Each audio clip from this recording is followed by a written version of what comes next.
তুমি এখন কষ্টে আছো। বুকের ভেতর যন্ত্রণায় ভরা, যেটা কাউকে বলতে পারছো না। একা থাকলেই সেই মুহূর্তগুলো ভেসে ওঠে। কিন্তু আজ আমি তোমাকে একটা কথা বলতে এসেছি। এই কষ্টটাই তোমার সবচেয়ে বড় সম্পদ হতে চলেছে। সবাই বলে শক্ত হ, সবাই বলে কেঁদো না।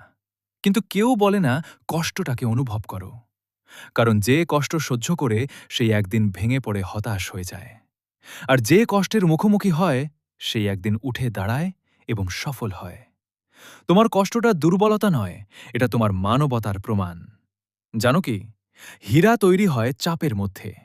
কয়লা যখন লক্ষ লক্ষ বছর চাপের মধ্যে থাকে, তখনই সে হয়ে ওঠে পৃথিবীর সবচেয়ে দামি পাথর। তুমি সেই কয়লা। এই মুহূর্তে কষ্ট, এই চাপ, এই যন্ত্রণা, এগুলোই তোমাকে হীরায় পরিণত করছে। চাপ ছাড়া হীরা হয় না, কষ্ট ছাড়া মহান মানুষ হওয়া যায় না।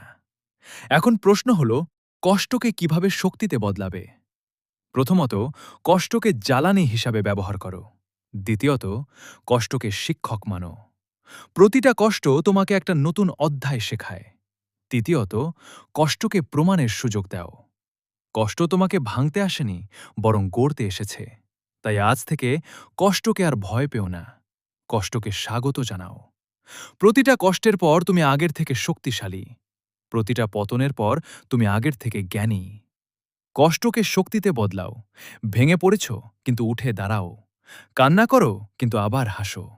আমার বিশ্বাস, তুমি পারবে। তুমি পারবেই।